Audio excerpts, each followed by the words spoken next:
வணக்கம் நம்பர்களே. இந்த கல்வெளி திரு நம்பர் வணக்கம். இந்த பப்ளிஷ் பார்க்குறதுக்கு சப்ஸ்கிரைப் பண்ணிங்க, ஃப்ரெண்ட்ஸ் ஷேர் பண்ணுங்கள்.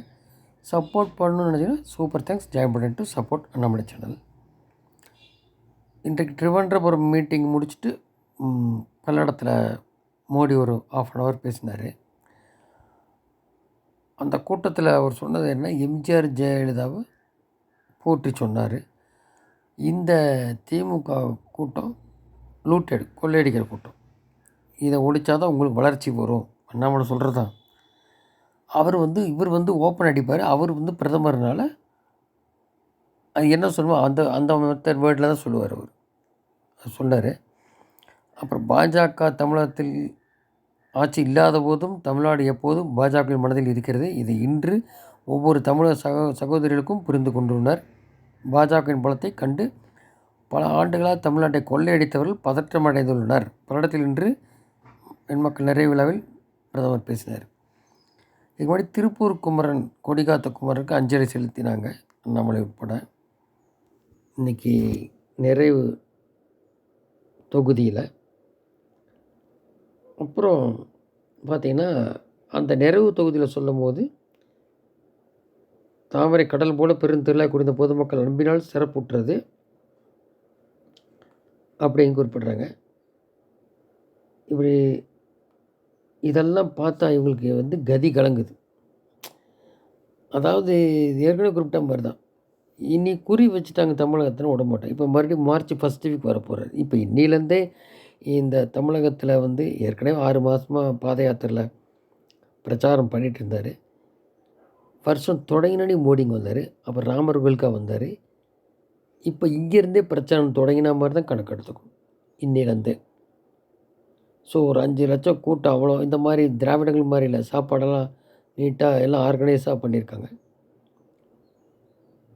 ரொம்ப நல்லா செக் பண்ணி உள்ளே விடுறது, போலீஸ் தரப்பு எல்லாமே ரொம்ப க்ளீனாக பண்ணியிருக்காங்க. ஏன்னா பிரதமர்ன்றதில்.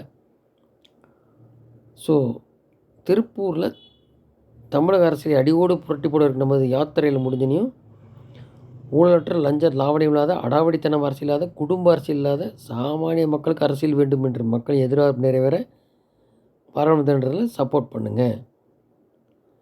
அப்போ உங்கள் வளர்ச்சியை ஒரு தடவை பார்த்துட்டிங்கன்னா நீங்கள் விடவே மாட்டீங்க பாஜகவை. இந்த 7 வருஷ குப்பையை தூக்கி வீசுங்க அந்த பக்கம் அப்படிங்கிறத ரொம்ப நேரம் இல்லாமல் அதை மட்டும் குறிப்பிட்டார். ஏன்னா மீட்டிங் போகணுன்ட்டு. ஸோ அவர் மோடியே இந்த இதாகாது, இது கூடாது, குடும்ப ஆட்சி ஊழலாட்சின்றதை கோட் பண்ணிட்டார். நாங்கள் இல்லாட்டியுமே இப்போது அவர் இன்னொன்று குறிப்பிட்டார். 4/14 இந்த திமுக காங்கிரஸோடு இருக்கும்போது கொடுத்த அமௌண்ட்டோட இந்த 10 வருஷத்தில் 3 மடங்கு கொடுத்துருக்கோம். ஆனால் இவங்க இன்னும் வரலாங்கிறாங்க. அதாவது இன்னும் கேட்குறேன். ஏன்னா இவனுக்கு வாங்கி ஏதோ ஒன்று கொள்ளையடிக்கணும், வேறு ஒன்றும் இல்லை. ஸ்டிக்கர் ஓட்டணும், இந்த பொய் பொருட்கள்லாம் உடச்சி தூக்கி போடுங்கன்ட்டு. இந்த குப்பை ஆட்சியை ஒழிச்சு தீர்ந்தது அடுத்த வரும் சந்ததியர்கள் தமிழக வளர்ச்சி பெறும். இந்த ஆன்மீக பூமியாக மறுபடியும் மாறணும். இதெல்லாம் குறிப்பிட்டிருக்காரு. அதுக்கு மக்களும் ரெடியாக இருக்கணும். மனசில் அதில் உள்வாங்கிட்டு இவ்வளோ வருஷம் பார்த்தாச்சு. இவ்வளோ வருஷம் சரி, அவன் பைசா கொடுக்குறானா ஏதோ ரொம்பலாம் இன்னும் பட்டாலியன் இராணுவ படை 200 பிரிவு இராணுவ படை இறங்க போகுது. இப்போவே முன்கூட்டியே இறங்க போகுதுங்க தமிழகத்துக்கு. 200 பட்டாலியன் பிரிவு பட்டாலியன். அது அங்கே கண்காணிக்க ஆரம்பிச்சிடும். இன்னும் தேர்தல் டேட் அனௌன்ஸ் பண்ணியாச்சுன்னா இன்னும் விகாரசாக இருக்கும். இப்போ பாருங்கள், 4000 கோடி மணலில் துரைமுருகன் சம்பாதிச்சார். அப்படி இவங்கெல்லாம் ஊழல் பண்ணிவிட்டு ஏடிஎம் காட்சியில் போட்டது வெளில வந்தோன்னே இப்போ இவர் பிடிச்சிக்கிட்டாரு சுமோட்டோ கேஸில்.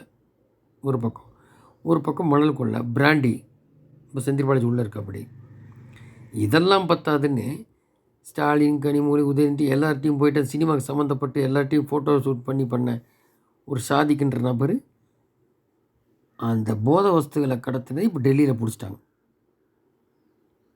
திமுகவில் அயலக பிரிவு ஏதோ தலைவர், துணைத் தலைவர் வெளிநாட்டுக்கு கடத்துறது. இதைத்தான் அண்ணாமலை சொல்லிட்டு இருந்தார். ஸோ எல்லா அந்த அப்புறம் இந்த இது பண்ணாங்க இல்லையா, தீவிரவாத மாதிரி இந்த இதில் இருந்தவங்க அந்த மாதிரி வெளியில் விடணும், குண்டு வச்சவங்களை வெளில விடணும் சொல்கிறது இவங்க தான், திமுக தான். பிரதமரே கொண்டு வந்தால் கட்டி பிடிக்கிறது ஸ்டாலின். அப்புறம் பிரிவினவாதம் எல்லாம் இங்கே தான் இருக்கும், நமக்குள்ளே தான் இருக்கும். அதான் ஆள் தான் இங்கே இருக்குது, பூரா ஃபாரின் சம்மந்தப்பட்டு இருக்கிறது. அதாவது பிரிட்டிஷ்காரன் இங்கே விட்டு போனாலும் இவங்க இன்னும் மாறாத மாதிரி. அதுதான் அதுக்கு எப்படி எடுத்துக்கொண்டீங்கன்னா, பெரியார் சொல்லியிருக்கார் இல்லையா, நீங்கள் சுதந்திரம் கொடுத்தா அங்கேருந்தாவது இங்கே ஆளுங்க இவங்களுக்கெல்லாம் குண்டூசி கூட தயாரிக்கக்கூடாதுன்னு சொன்னார் இல்லையா பெரியார், அந்த வகை. ஸோ அதுக்கு இருக்கிற கூட்டம் இருக்கட்டும், நம்ம மாற வேண்டிய ஆள் மாறணும். அதுதான் இங்கே பாயிண்ட். ஸோ 50% சொன்னார். இப்போ கூட இன்னொரு கருத்து கணிப்பு வந்திருக்கு, இந்த புதிய தலைமுறை கருத்து கணிப்பு கொடுத்துருக்கான். அதில் 18% அப்படியே ஏடிஎம்கே ரீட்டைன் பண்ணுதுங்கிறான். ஆச்சுங்களா. இவன் 53% ஏற்கனவே குறிப்பிட்டிருந்தான். 53%லேருந்து 38% கீழே போகுது திமுக கூட்டணி. அதிருப்தி. அப்போ 40, 50, ஒரு 16% டெல்லாக கம்மியாகுது. அப்போ என்ன ஆகுது, அவன் 20% பக்கம் அதெல்லாம் சேர்த்து பிஜேபி வருது. இன்னும் நாளாகவும் இன்னும் வரலாம்.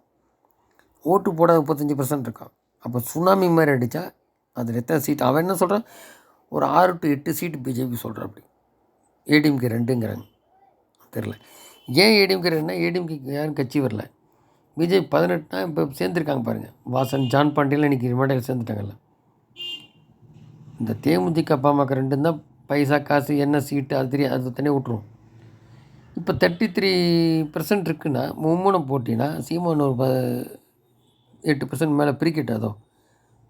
அப்போ என்ன ஆகுனா, அந்த 30%, 33% அது தாண்டியாச்சுன்னா அந்த 5% மேலே எப்படி ஷிஃப்ட் ஆகுது. ஸோ அதிருப்தி இருக்க திமுக 53%லேருந்து கீழே இறங்கிடுது. அது அப்படியே ரீட்டைன் ஆகிட்டு போகுது ஏடிஎம்கே. அப்போது இந்த கூட்டணியோடு இப்போது 30 to 33% இருக்குன்னா டிஃபரன்ஸ் 5% தானே. அது தென் மாவட்டங்களையும் மேற்கு மாவட்டத்துலேயும் மாறலாம்ல. அப்போ எத்தனை சீட்டு வருதுன்னு பார்க்கும் பிஜேபி தரப்பு. இல்லை சப்போஸ் பாமக திமுக இருந்தால் பேலன்ஸ்ட் ஆகிடும் டிஎம்கேக்கும் பிஜேபிக்கும். அது என்ன பண்ண போகிறாங்கன்னு தெரில, ஒரு நாட்டில் தெரிய வரும்.